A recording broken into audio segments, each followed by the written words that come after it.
Hey folks, Nathan here from the Star Wars Timeline Gold, which is ending soon, Star Wars Beyond the Films, which isn't ending soon, and Cloud City Casino, a Star Wars gaming podcast you can find at StarWarsReport.com alongside Star Wars Beyond the Films, bringing you a look at the newest of the source books for Force and Destiny for Fantasy Flight Games. This is Unlimited Power! Yeah, it's about as good as I can do for Palpatine in that scene because it's a little overdone. This is a source book specifically designed for the Mystic characters in Force and Destiny and actually has some kind of interesting aspects to it as we get a little further along in here. So let's take a look at what we have. Our first section, of course, gives us an introduction. Then we're into the chapter that's going to give us all of our new character options as usual. Some suggestions on backgrounds, as we would expect, morality for the specific Mystic characters, and then we get ourselves into some new species. And basically they went with characters that sort of fit this mold, at least the Jedi that we've seen before, went with their species for the most part, and just kind of gave us a weird mixture of two that are really tough to say and one that's really easy to say. We have the Thesipiasians, which I've never been able to say very easily, like Oporansis basically. Then we've got the Tholothians, which are basically like Adigalia, Stasali, and so forth. And then the Verk, like Koloman Tribor, and so forth. So I can say the character names, but it's the species names that always trip me up. But three new species, so we have their typical extra background for the species themselves, as you would expect.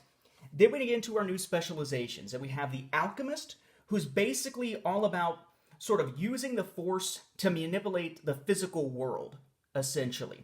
Even to the point of creating things, essentially using the Force itself, as opposed to just manipulating things that already exist. We have the Magus.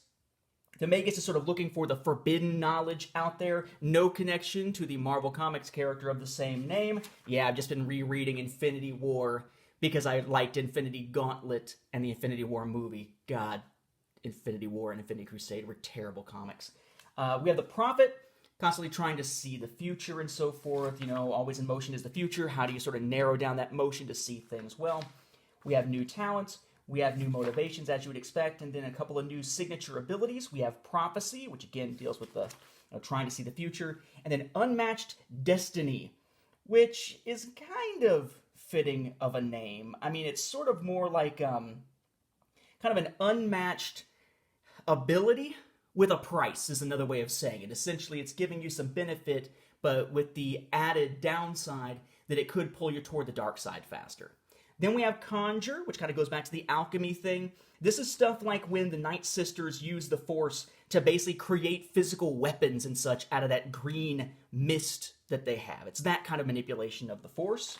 A little more in keeping with other Force traditions than necessarily a Jedi tradition. We have Alter, so the classic Alter power comes back. And then, of course, our second chapter is going to be all kinds of new gears. So we're talking weapons, we're talking ships, nothing super unusual in that chapter. Chapter 3 then is going to get us into things to help you use Mystic characters within your campaigns. So talking about their interactions with other characters within groups, how to fit them and the Living Force into a campaign, some suggested encounters that you may use. We also have some suggestions for adventures. And then the two big things, the things I think are probably the standout items of this particular source book, if you're using a Mystic, are Alchemy and Darkside characters. So there's a section here about using Alchemy to essentially create things, which is pretty cool. All the tables and stuff that you need are there. There is a section of expanded Force powers. But the thing that stands out to me other than Alchemy is the Darkside player character section. It's not very long, but basically this gives you a lot of advice and a lot of suggestions on ways to basically take a character who is a player character, who started out as just a regular player character and has now fallen to the dark side during the course of your campaign, how to keep them involved, how to play as them, how to use them, how to work them into the adventures, instead of having that sort of derail the entire process when so many of your adventures are designed around heroic activities as opposed to it being something where there's sort of a darker motivation to it. So kind of a cool thing. I figure by now, as long as this game has been out, you have a lot of people who are in that situation who have already figured out ways of their own to deal with those dark side characters. But if you're curious about how Fantasy Flight Games officially recommends dealing with that kind of situation. That gets delved into a little bit here in Unlimited Power. So if you're playing as a Mystic, this is definitely one to pick up.